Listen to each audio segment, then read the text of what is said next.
Good morning, students. We are studying the chapter Electoral Politics. It's a very long chapter because everything about the elections we are supposed to cover in this chapter.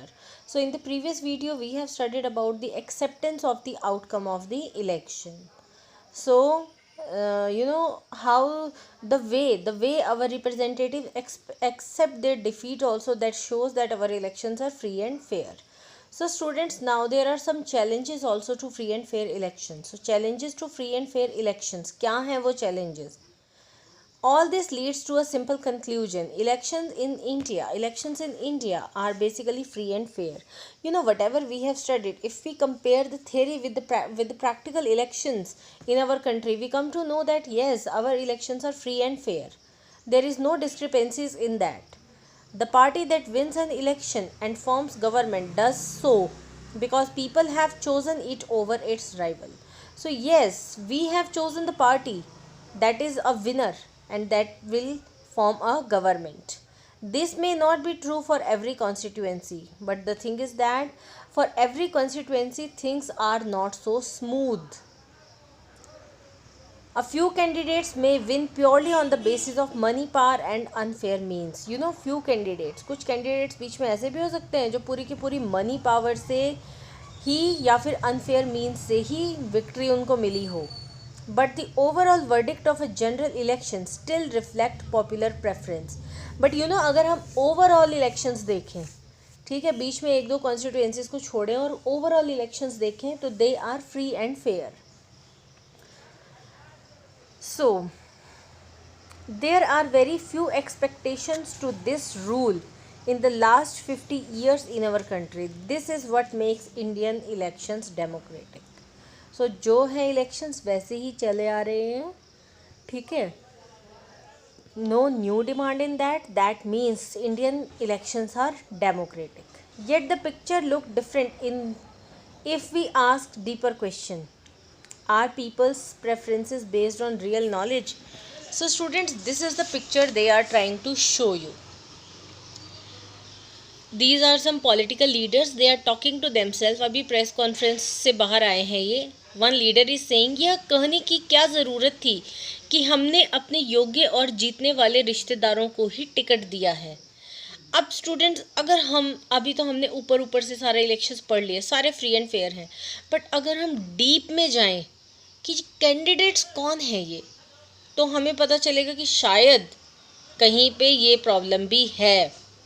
क्या है ये कि सबने अपने ही रिश्तेदारों को ticket दिया है, उस पार्टी वालों ने अपने ही रिश्तेदारों को. दैट मीन्स हमारे पास क्या फेयर चॉइसेस ही नहीं थी. Let's see. So, are people's preferences based on real knowledge? Are the voters getting a real choice? So, are we getting a real choice? Choice मिल भी रही है हमको या नहीं, या ऐसे ही खुश हो रहे हैं हम? Is election really level playing field for everyone? Can an ordinary citizen hope to win election? चलो, रियलिटी में क्या ऐसा हो सकता है कि जो इंडिपेंडेंट सिटीज़न है, जैसे सपोज़ आप इलेक्शन में खड़े हो जाओगे एक पर्टिकुलर एज के बाद, कोई पॉलिटिकल पार्टी नहीं, आपकी कुछ नहीं है, तो क्या आपके चांसेस होंगे जीतने के? Questions of this kind bring the many limitations and challenges of the Indian elections to our attention. So, students, जो अभी हमने ये चीज़ें रियलाइज़ की हैं, so these are the questions. If we see them, we see that there are limitations and challenges. अब क्या है वो, let us see. बहुत important question है ये. So students, अब ये भी देख लेना ज़रा, आपने पिक्चर इसको समझनी है. Read the cartoon. टुडे और टुमारो, ठीक है. Now, candidates and parties with a lot of money may not be sure of their victory, but they do enjoy a big and unfair advantage over smaller parties and independents. अब देखो बेटा, only money, a lot of money is not a guarantee to win the elections. ठीक है, कोई guarantee नहीं है इस चीज़ की, जनता के हाथ में है ये तो सब कुछ, बट स्टिल एडवांटेज तो है ना उनके पास. जो इंडिपेंडेंट्स हैं या जो छोटी पार्टीज़ हैं, उनके ऊपर एडवांटेजेस हैं. In some parts of the country, candidates with criminal connection connection have been able to push others out of the electoral race and to secure a ticket from major parties. अब क्या होता है कि country के कुछ parts में जो criminals हैं वो क्या करते हैं, क्रिमिनल्स नहीं हैं, जो कैंडिडेट्स हैं जिनके क्रिमिनल कनेक्शंस हैं, वो क्या करते हैं कि भाई जो राइवल्स हैं ना उनको हटा देते हैं, प्रेशराइज करवा के क्रिमिनल्स से उनको हटा ही देते हैं अपने रास्ते से कि भाई वो पार्टी से लड़ते ही नहीं है election. Some families tend to dominate political parties. Tickets are distributed to relatives from these families. अब क्या है, some families, कुछ political parties तो families की ही हैं और फिर क्या होता है कि उन्हीं के family members जो relatives हैं वही वहाँ से elections के लिए represent करते हैं. So you can identify these kind of families, right? Very often election offer little choice to ordinary citizens. For both the major parties are quite similar to each other both in policies and practice.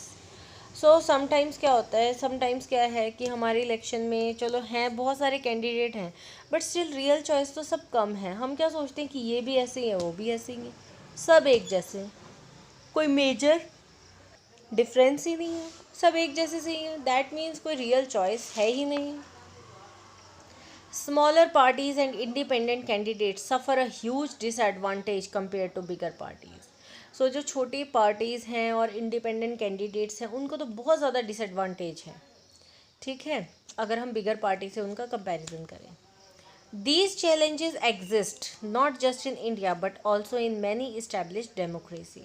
So this is a condition of not only of our country, this is a condition of other democracies also. These deeper issues are a matter of concern for those who believe in democracy.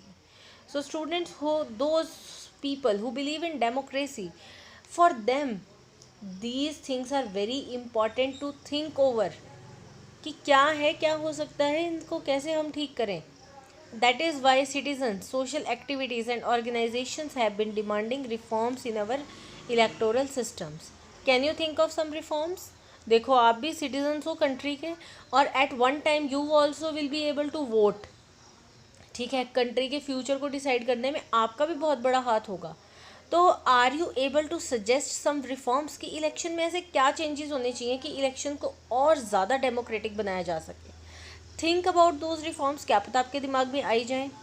What can an ordinary citizen do to face these challenges. अब as an ordinary citizen हम क्या कर सकते हैं, हम कैसे इन challenges को face कर सकते हैं. Okay, so check your progress. So here some facts are there. आपने इनको पढ़ना है और अपनी प्रोग्रेस को चेक करना है. That from this chapter what you have studied, क्या, और खुद सोचो इतना बड़ा हमने चैप्टर पढ़ा है, इतने दिन हमने इसमें लगाए हैं, तो आपकी प्रोग्रेस क्या है, कहाँ से कहाँ पहुँचे हो आप, कहीं वहीं के वहीं तो नहीं हो कि बस थोड़ा बहुत ही पता है. सारी टर्म्स को रिकॉल करो माइंड में कि कौन सी हमने नई टर्म्स पढ़ी हैं इस चैप्टर में. इतनी सारी नई terms we have studied in this chapter and so many new things we understood from this chapter. So students try to understand the chapter, read it again and again, very important chapter. So students, up to here the text is completed. So in the next video we will do the question answers of the chapter. Thank you students, have a nice day.